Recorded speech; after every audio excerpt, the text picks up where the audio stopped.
Diasco Foot, le miroir du football de la diaspora congolaise.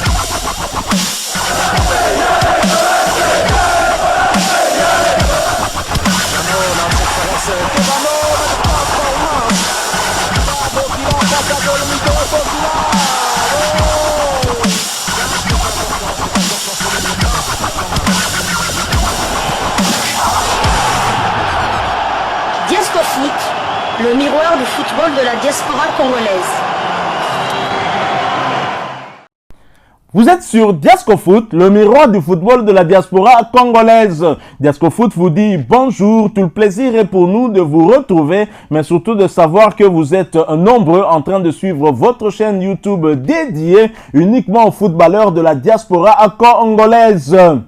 C'est l'heure de partager avec vous quelques news que nous avons pu récolter pour vous, des news concernant certains de nos internationaux ou des binationaux qui se sont illustrés dans leurs clubs respectifs, et cela dans le cadre de cette deuxième livraison sportive de ce dimanche 31 mars 2024, dernier jour du mois de mars 2024, parce que demain ce sera le 1er avril, mais on va vous proposer certainement un sujet d'actualité, ce ne sera pas un poisson d'avril, je vous préviens déjà. Alors nous débutons cette deuxième livraison par la Tanzanie. Le Simba SC a été battu à domicile par Al Ahly d'Égypte lors du match aller des quarts de finale de la Ligue des champions africaine. Score final 0-1. Les Lions n'ont pas rugi au Benjamin Mkapa Stadium de Dar es Salaam lors de la réception des Égyptiens d'Al Ahly. Le club rouge et blanc a payé cash son début de match raté face au réalisme des Égyptiens. Il n'a fallu que 5 minutes à Al Ahly et à Ahmed Kouka pour refroidir les ardeurs de l'équipe locale. Simba SC après va tenter de mettre la pression devant le but égyptien sans y parvenir vraiment. Il faudra vraiment un miracle pour les Tanzaniens au match retour pour espérer rejoindre les demi-finales de la Ligue des champions africaine. Titulaires, Inonga Baka et Fabrice Ngoma ont disputé toute la rencontre. Le match retour aura lieu le vendredi 5 avril au Caire. Toujours en Tanzanie, toujours dans le même stade aussi, mais cette fois-ci c'était hier, les Young Africans des internationaux congolais Maxime Pianzengeli et Joyce Lomalisa a fait match nul face à Mamelodi Sundowns d'Afrique du Sud. Score final 0 but partout. Les deux Congolais étaient titulaires lors de cette rencontre. Tout se décidera lors du match retour prévu le vendredi 5 avril à 19h. Les autres résultats: le TP Mazembe contre Petro de Luanda 0-0, Espérance de Tunis et la SEC Mimosa 0-0. On peut conclure que lors des matchs allés des quarts de finale de la Ligue des champions africaine, il n'y a eu qu'un seul but marqué, 0 but marqué à domicile, donc tout reste encore possible. On reste toujours en Afrique, mais cette fois-ci on va du côté de l'Afrique du Sud. Défaite de Orlando Pirates au terrain de Sekhukhune United. Score final 2-1. Karim Kimfuidi a débuté la rencontre sur le banc avant de faire son entrée à la 62e minute de jeu. Orlando Pirates est 4e au classement de la première Soccer League avec 33 points. Kimfuidi a passé 942 minutes sur les pelouses, a disputé 18 matchs sur 25 et n'a délivré qu'une passe décisive.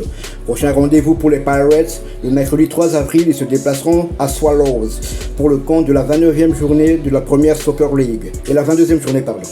Nous quittons l'Afrique, nous quittons la Tanzanie ainsi que l'Afrique du Sud. Nous allons cette fois du côté de la France. En France, où l'on jouait la 30e journée de Ligue de championnat français de 2e division, le but de l'international congolais Gaël Kakuta n'aura pas suffi pour éviter la défaite de son équipe. Le SC Amiens de Gaël Kakuta a en effet été battu à domicile sur le score de 2 buts contre 3 par Pau hier samedi 30 mars. Titulaire, l'international congolais inscrit son but à la 53e minute de jeu. Le but du 2-0 est sa 5e réalisation de la saison, avant bien sûr d'être remplacé 10 minutes plus tard. Gaël Kakuta a profité de sa titularisation pour porter à 1495 minutes son temps de jeu sur les 2602 minutes possibles. Il aura participé à 18 des 26 matchs avec son club, avec à la clé 5 buts inscrits et une passe décisive délivrée. Le but de Kakuta n'aura franchement malheureusement pas suffi pour éviter ce revers à son équipe qui a fini par craquer et perdre ce match sur le score de 2 buts contre 3. Cette défaite défaite ne fait pas les affaires d'Amiens qui occupe la 10e place au classement de Ligue 2 avec 42 points, 10 victoires, 12 nuls et 8 défaites, 28 buts inscrits contre 30 encaissés. Et prochain rendez-vous pour Kakuta et ses coéquipiers, ce sera pour le compte de la 31e journée et un déplacement du côté de Guingamp de Maxime Civis. Ce match est prévu pour le samedi 6 avril 2024 sous le coup de 19h heure de Kinshasa, 20h heure de Kanyabayonga à l'est de la République démocratique du Congo. Toujours en Ligue 2 française et toujours pour le compte de cette 30e journée, le duel entre deux léopards de Sébastien Desabre à Souris à Dylan Batumbisika. Les Lépos s'enfoncent victorieuse sur la pelouse de Valenciennes, 0 but contre 2.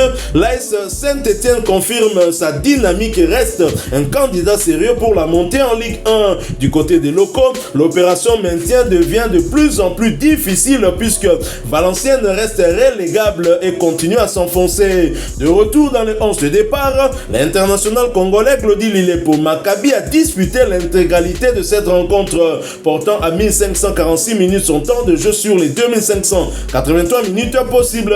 Il aura participé à 25 des 28 matchs avec son club avec tout de même 3 buts inscrits et 2 passes décisives délivrées. De l'autre côté, Dylan Batumbisika lui a débuté sur le banc mais a fait sa montée en jeu à la 79e minute, portant ainsi à 1805 minutes son temps de jeu sur les 2585 minutes possibles. Il aura participé à 21 des 27 matchs avec son équipe avec à la clé une passe décisive délivrée. Après cette belle victoire à l'extérieur, l'AS Saint-Etienne occupe la 3e place de Ligue 2 avec 51 points, 15 victoires, 6 nuls et 9 défaites.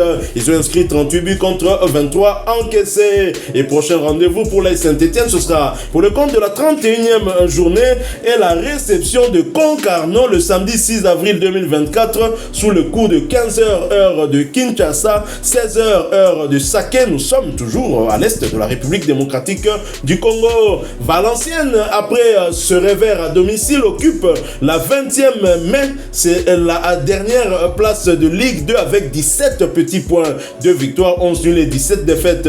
Ils ont inscrit 17 buts contre 42 encaissés. Et prochain rendez-vous pour Lilepo et ses coéquipiers, ce sera pour le compte des demi-finales de la Coupe de France.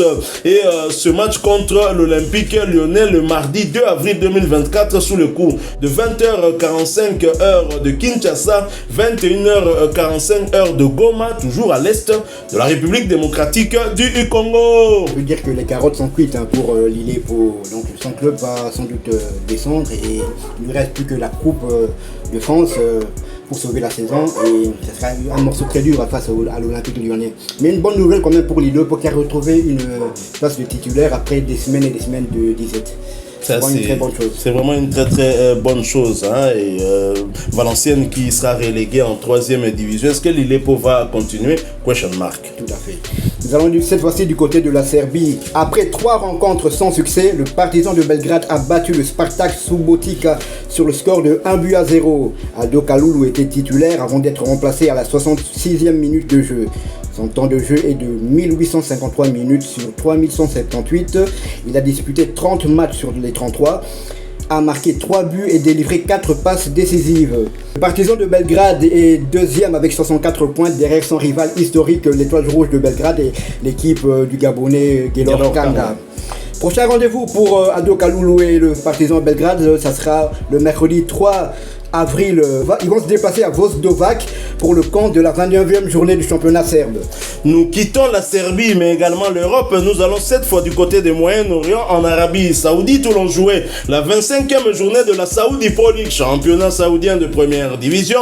Belle opération pour Marcel Tisserand et ses coéquipiers qui sont allés arracher le point du nul sur la pelouse d'Al Riyad. Score final, un but partout. Titulaire, l'ancien capitaine des Léopards Marcel Tisserand a disputé l'intégralité de la rencontre pour sa 6e fois consécutive, portant ainsi à 585 minutes son temps de jeu sur les 585 minutes possibles. Il aura participé à tous les 6 matchs avec son club. Après ce nul, Abba, son équipe occupe l'avant-dernière place au classement avec 22 points, 6 victoires, 4 nuls et 15 défaites, 29 buts inscrits contre 60 encaissés. Et prochain rendez-vous pour Tisserand et ses coéquipiers, ce sera pour le compte de la 26e journée du même championnat et la réception d'Al Nasser FC, cher à Cristiano Ronaldo et à Sadio Mané qui occupe la deuxième place au classement. Inutile de vous dire que c'est un match très très difficile, un défi à relever donc. Cristiano Ronaldo vient de faire un triplé hier. Donc ça sera vraiment chaud. Ça sera très très difficile, il est en confiance, le Portugais. Alors ce match est prévu pour le mardi 2 avril 2024 sous le coup de 21h heure de Kinshasa, 22h heure de Mouchake. Nous sommes toujours à l'est de la République démocratique du Congo. Nous restons toujours au Moyen-Orient, nous allons cette fois du côté des Émirats Arabes Unis où l'on jouait la 16e journée du championnat émirati de première division. Niskens Kebano et ses coéquipiers se sont inclinés sur le terrain d'Al-Batem. Score du match 3-2. L'international congolais Niskens Kebano était bien évidemment titulaire avant de céder sa place à la 86e minute de jeu. À noter qu'il s'agissait de sa 4e titularisation consécutive. Niskens Kebano a profité de ce match pour porter à 1581 minutes son temps de jeu sur les 2052 minutes possibles. L'international congolais a participé à 19 des 21 matchs avec son club avec à la clé 5 buts inscrits et 2 passes décisives délivrées. Après ce revers, Al Jadira, son équipe occupe la 8e place du championnat avec 21 points, 6 victoires, 3 nuls et 7 défaites, 34 buts inscrits contre 32 encaissés. Et prochain rendez-vous, ce sera pour le compte des quarts de finale de la Coupe des Émirats Arabes Unis et la réception d'Al-Wassal. Ce match est prévu pour le mardi 2 avril 2024 sous le coup de 19h30 heure de Kinshasa, 20h30 heure de Beni, toujours à l'est de la République démocratique du Congo. Voilà qui met fin à cette deuxième livraison sportive consacrée à quelques internationaux congolais ou des binationaux qui se sont illustrés dans leurs clubs respectifs. C'est le cas de Gaël Kakuta qui a inscrit un but et c'est très bien pour lui, même si c'était insuffisant pour que son équipe puisse arracher ne serait-ce qu'un match nul à domicile, arracher un point malheureusement. Si vous avez aimé ce sujet, laissez-nous un maximum de j'aime. Merci de partager avec nous aussi votre point de vue en commentaire. Abonnez-vous si vous êtes nouveau et que vous ne vous êtes pas encore abonné. N'oubliez pas d'activer la petite cloche de notification en cliquant sur celle qui apparaîtra dès que vous serez abonné. Encore une fois, merci à vous avec espoir de vous retrouver bientôt dans un autre sujet d'actualité. En attendant, portez-vous bien. Desco Foot vous dit au revoir.